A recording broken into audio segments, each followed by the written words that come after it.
Oke, selamat siang Mitra Galaksi. Jadi kita sudah pulang dari kegiatan membekam sekaligus mereview beberapa peninggalan benda-benda etnografis yang ada di rumah Nisa di sana. Nah, kali ini kita siang ini ada satu kesempatan, memang sudah janji dengan para krucilnya ini yang laki-laki. Kita akan menuju ke salah satu lokasi di wilayah uplandnya dari Kota Mataram, tapi baru merupakan bagian langsung dari wilayah Lombok Utara sekaligus berbatasan dengan Lombok Barat, yang pada tanggal 5-6 Desember kemarin itu mengalami banjir bandang besar karena faktor curah hujan yang tinggi. Nah, kita tidak sempat meliput langsung ke lokasi karena memang cukup riskan ya, karena ada bahaya banjir yang cukup besar di wilayah sana, terutama di kawasan-kawasan Lombok Barat, di daerah-daerah perbukitan. Nah, yang intinya pada saat itu jalur tengah yang dari Kota Mataram menuju Lombok Utara ada dua jalur. Ada yang jalur tengah via jalur namanya Pusuk, itu langsung ditutup karena memang peluang-peluang bahaya longsornya. Sementara mobil-mobil ini banyak dialihkan ke wilayah jalur pantai yang ada lewat Senggigi, langsung nanti muter di kawasan pesisir wilayah barat dari Pulau Lombok. Nah, sehingga beberapa kendaraan itu juga banyak yang mengalami, terutama yang mengangkut material yang di beberapa tanjakan itu mengalami melorot begitu ya, karena faktor jalannya yang di utara. Nah, kita akan langsung melihat ke sana seperti apa perubahan landscape pasca kejadian hujan yang tinggi yang kemarin itu, kejadian itu. Sebenarnya sih dua hari kemarin sudah lihat ke sana karena memang sudah cukup jauh sebenarnya dari kejadian ini, dari tanggal 6 ini sudah memasuki hampir 2 minggu. Peluangnya sih seperti apa perkembangannya, karena ini menjadikan jalur urat nadi perekonomian yang cukup vital bagi alur Lombok Utara maupun ke pusat Mataramnya di sini. Jadi begitu sangat gencar pembangunannya. Nah, hari ini kita akan mencoba lagi meliput ke sana dengan anak-anak sekaligus jalan-jalan. Ya, yuk.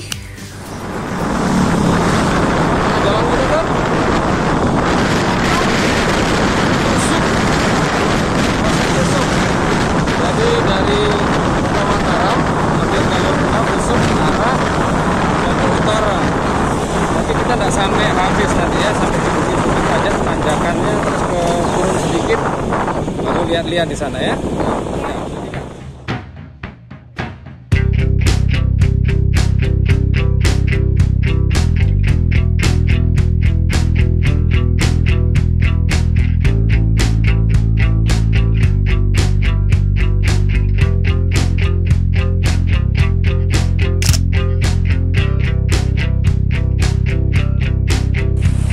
Oke, kita ada di 0 km Lombok Barat. Jadi ini adalah persimpangan dari Jalan Raya Tanjung Lombok Barat, atau tepatnya di wilayah Gunung Sari. Jadi kalau ke kiri ini adalah jalan menembus ke Senggigi, nah lurus adalah jalur menuju ke utara. Nah, kemarin ini ada tulisan di sini ya, pengalihan jalur transportasi diutamakan jalur Senggigi, karena memang ada kendala di atas sana. Nah, kita akan melihat apa yang terjadi di atas sana. Nah, kita sudah tiba di kawasan Lembah Sari, atau tepatnya di lokasi wisata Ibu Ijo ya. Nah, kemarin di sini ada sedikit longsoran akibat terbawa air yang dari atas sana, lalu menggerus bagian wilayah di sini.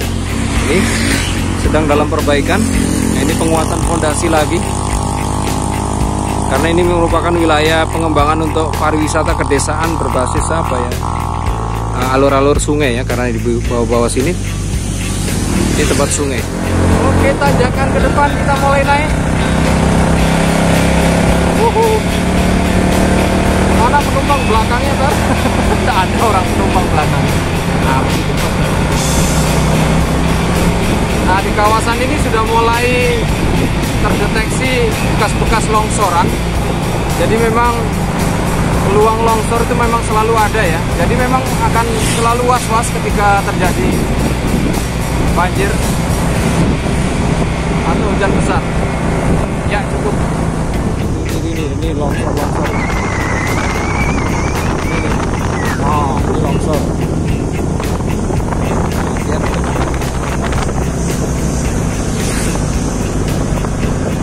Rawan longsor.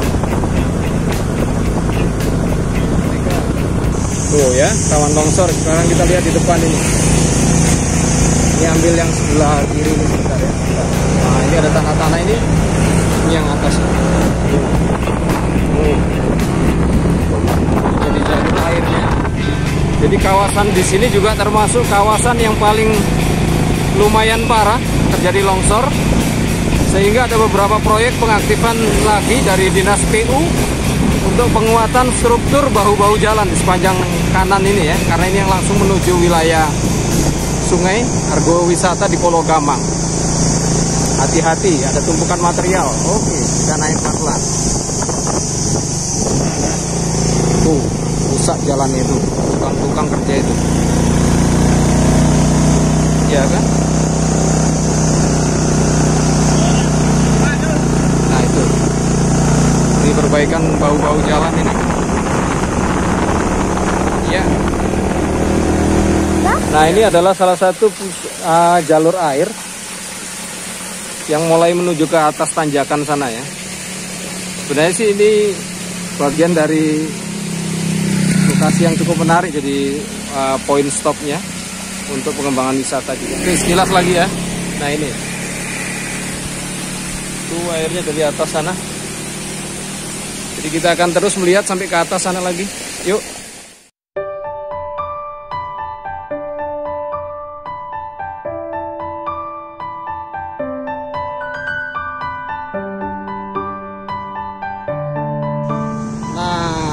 Kita sudah tiba di puncak pas ya. Jadi ini ada bagian dari tebing-tebing yang sudah dipapras begini.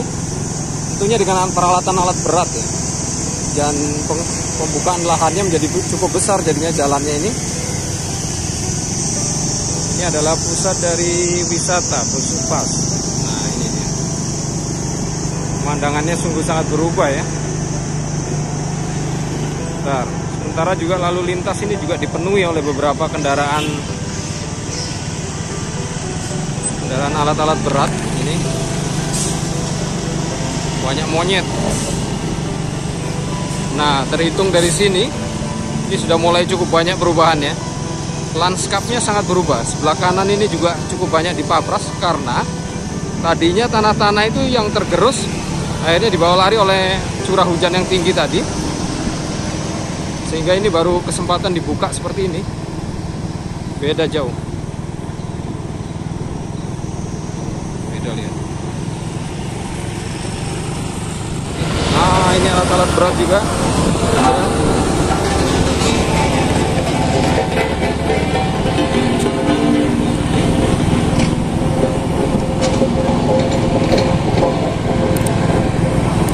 Jadi ini bisa dibilang kawasan yang paling parah kemarin.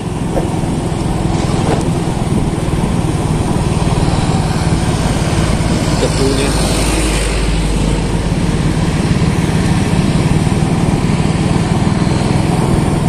Ya beberapa pohonnya juga termasuk banyak yang rusak jadinya, pohon-pohon besar. Nah karena tergerus oleh terjangan air. Kan? Oke, spot longsoran yang paling parah ada di bawah sini ya.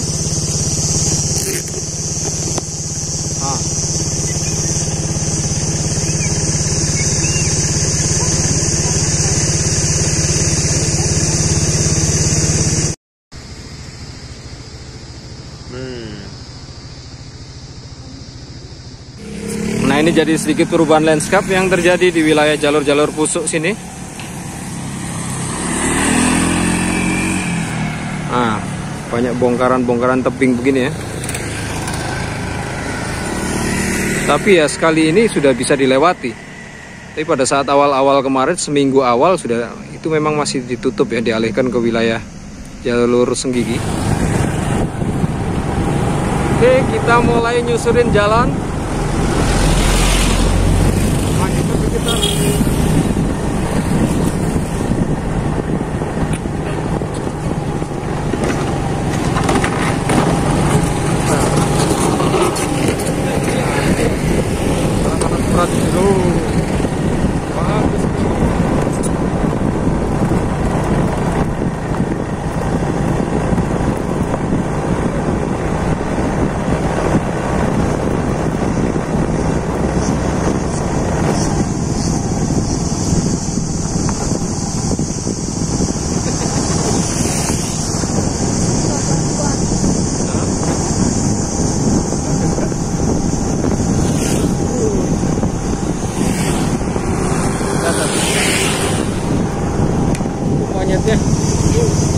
longsorannya parah ini.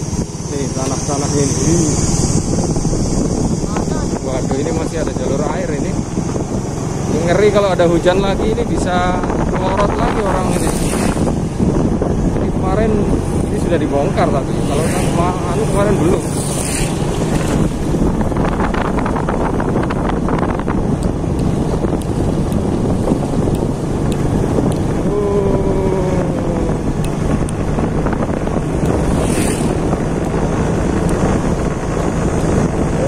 Parah ini, belum diperbaikin ini. Ya? Oh, biarin aja. Ini nih, ambil foto kanan. Ini melorot ini semua ini. Astaga, itu pohon belinjo itu.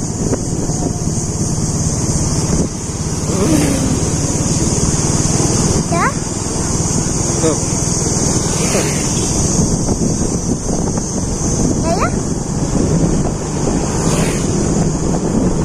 Bongkar ini kemarin jelek.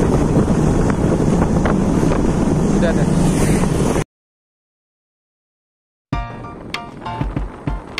Nah, rencana awal sebenarnya kami hanya akan menyelesaikan sebagian perjalanan di bukit-bukit Pusu itu, lalu balik lagi ke jalur semula.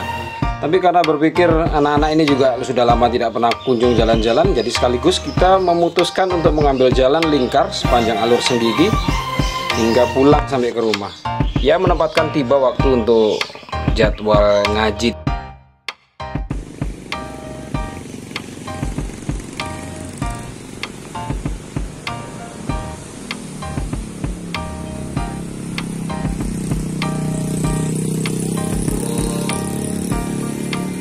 Oke, kita sudah tiba di kawasan Senggigi. Ini ya, perbukitannya. Cuaca panas begini ya. Nah, rekam lagi. Jadi sebatas perjalanan melingkar tadi sudah kita lewatin ya. Hanya untuk memastikan seperti apa perkembangan di lintas jalur tengah yang menuju dari wilayah Mataram menuju Kabupaten Lombok Utara. Jadi karena memang sekarang cuacanya lebih banyak keringnya, jadi tidak terlalu banyak longsoran tambahan ya. Meskipun memang secara resiko ya sewaktu-waktu jika ada hujan lebih lebat lagi, tentunya dia akan ada peluang longsor. Itu pun dalam pengerjaan segmen awal dari puncak Pucuk Pas tadi hingga ke bawah itu masih bisa dikatakan sepertiga ya untuk wilayah-wilayah spot yang masih punya peluang longsor. Sementara yang di bagian bawahnya tadi masih belum disentuh sama sekali. Karena melihat dari proyek-proyek pembenahan yang ada itu sebagian bukit-bukitnya dia harus dipapras sehingga membentuk terasiring yang hanya menyisakan bebatuannya saja. Jadi yang lapisan-lapisan soilnya, tanahnya memang dia harus, yang berpeluang akan tergerus air pada saat hujan memang dia harus dibuang, dikurangin lagi lapisan-lapisan tanahnya. Nah, kita mumpung sudah menjelang jam 3, jadi harus cepat pulang ke rumah karena jadwalnya anak-anak di ngaji. Jadi ini menyempatkan mampir dulu di spot Senggigi ya, seperti ini. Dan nanti kita lanjut lagi di perjalanan yang lain. Terima kasih sudah nyimak. Yuk. Oops.